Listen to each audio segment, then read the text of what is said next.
Պատերազմից հետո պարբերաբար տեղեկություններ էին տարածվում թշնամու օգտին գործողություններ կատարած զինվորականների ձերբակալման եւ կալանավորման մասին։ Իհարկե, պարզ չէր կալանավորվածների մեղքն ի վերջո հաստատվել է թե ոչ։ Ընդհանրապես այդ պրոցեսների վերաբերյալ տեղեկություններն ամբողջությամբ փակ են։ Հասկանալի չէ, թե ովքեր են նրանք, քանիստ են եւ ինչ մասշտաբի վնաս են հասցրել պետությանը, եթե մեղքը հաստատվել է։ Ամենակարևորը, պարզ չեն դրանց պատճառները։ Սա ինչի մասին է վկայում։ Սա վկայում է այդ անհատի կերպարում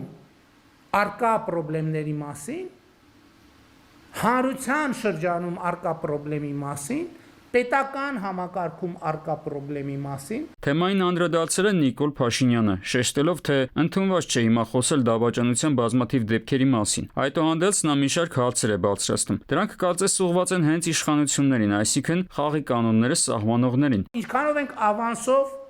հերոս համարում բոլորին եւ հետո այդ հերոսների մեջ պարզվում է որ վայ մի դավաճան բացահայտվեց, վայ երկրորդ դավաճանը բացահայտվեց, վայ երրորդը, վայ չորրորդը, ընդ որում սա ես օրինակ չեմ ասում, որովհետեւ վերջին տարիներով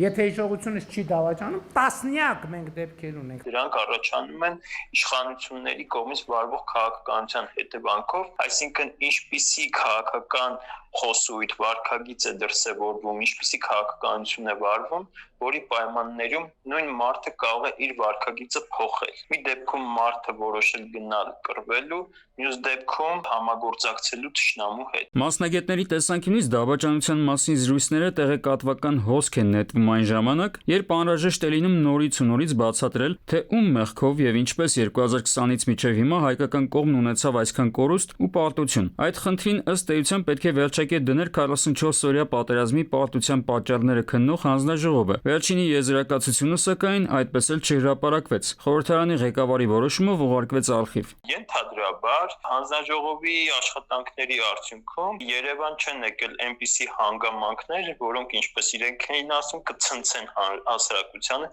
թե ինչի պատճառով են եղել պարտությունները։ Հանձնաժողովի զեկույցին եթե մենք ծանոթանանք, մեծ հավանականությամբ կբացահայտվի, որ կադրային քաղաքականությունը ամբողջովին տապալված է եղել։ Կա եւս մեկ խնդիր։ Պարբերաբար դավաճանությունների մասին զրույցները հասարակության մոտ տպավորություն են առաջացնում, որ այդ զազրելի երևույթը հանդիպել է միայն մեզ մոտ, եւ սա դառնում է հանրային ինքնախարազանման ինչ-որ գործիք։ Չկա աշխարհում այդպիսի բանակ, որտեղ դավաճանության դեպքեր չլինեն։ Նույնիսկ մեզ հայտնի այսպես տեխնոլոգիական բանակներում, ինչպիսին Իսրայելի բանակն է, ինչպիսին Միացյալ Նահանգների բանակն է, նույնիսկ Չինաստանում, որտեղ բավականին խիստ է դեպքված, նույնիսկ այնտեղ կան դեպքեր։ Մյուս կողմից, երբ հայտարարվում է դավաճանության դեպքի բացահայտման վերաբերյալ, պետք է հիշել, որ դա խոսում է պետական համակարգի թերի աշխատանքի մասին։ Հակահետախուզության նպատակը ոչ թե դավաճանությունը բացահայտելն է, այլ այն կանխելը, ինչը լրիվ այլ ծավալի աշխատանք է պահանջում։